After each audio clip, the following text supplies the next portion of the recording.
What's up, mother truckers? Got a new product that I've been super excited to try out, and I'll be honest with you, I've already tried it a little bit, and it's awesome, man. It definitely takes the aluminum brazing to the next level.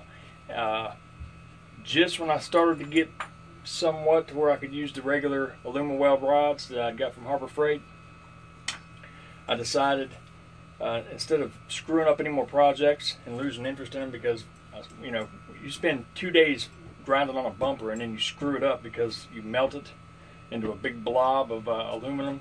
It's worthless. It gets a little aggravating, and you just, you know, instead of going through that anymore, I went ahead and bit the bullet and bought some Super Alloy 1. Now there's all kinds of videos on YouTube about it. Look up Muggyweld right here. Now you can buy, they got all kinds of different products.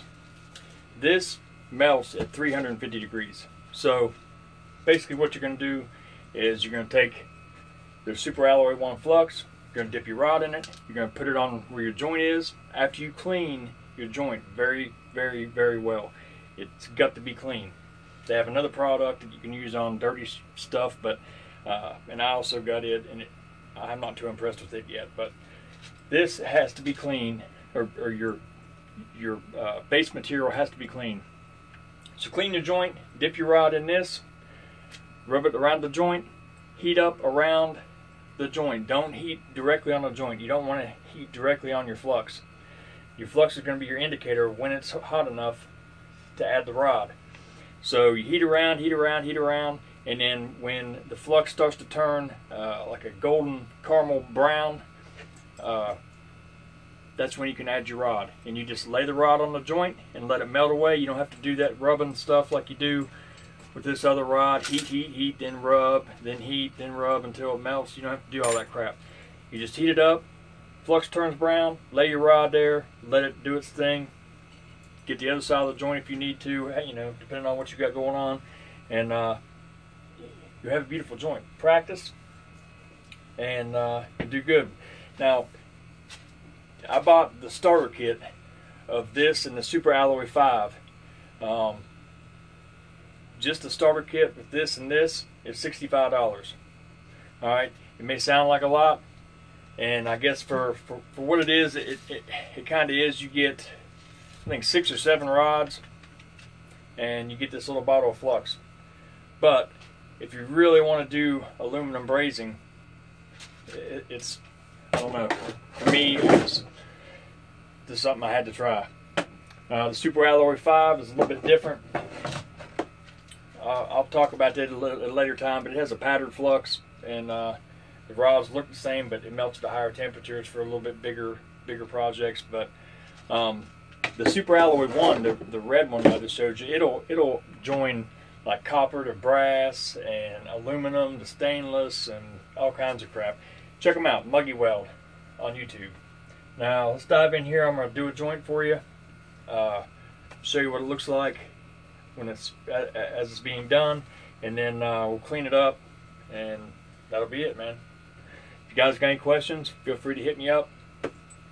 You can hit me up on Facebook at RC Crawler Workbench, or you can hit me up on YouTube, Google+.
believe I got this aluminum weld figured out, guys. It's aluminum brazing, should I say.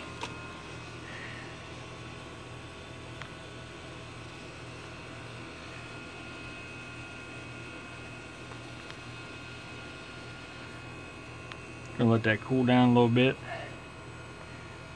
I realize with this stuff, you gotta let it cool down. You know, let it cool down by itself. Don't try to quench it. Just don't mess with it. Just leave it be. You can get nice, pretty joints with this stuff. Take your time.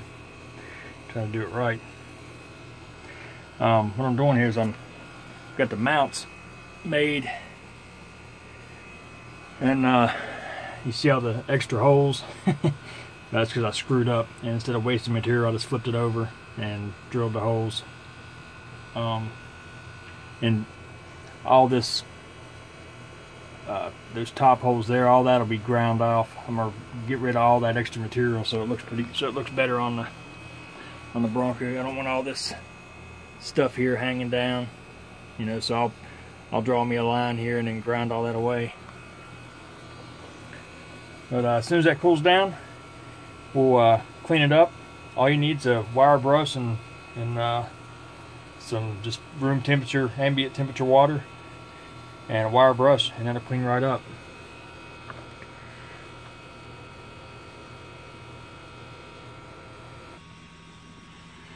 Alright, so let's see if it's cooled off enough. Looks like it.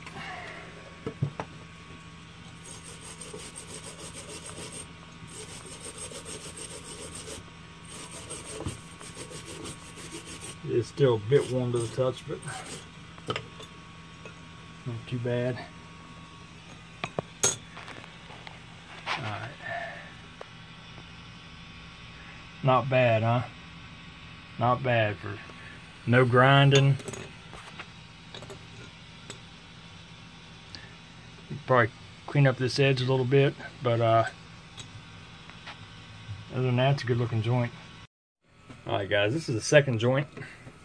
See, we cleaned this one up a little bit. Now as you can see, the flux and everything's still on there. I want you to watch as I spray this. This is just regular water, nothing special.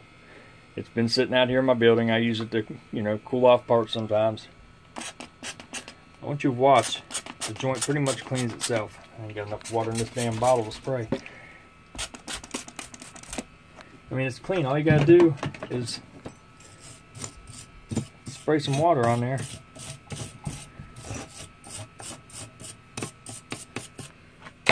And that's it. And that's it. It's probably not as strong as TIG welding, but it's definitely strong enough for what I'm going to do. It's like 30,000 PSI, I think. And there you go.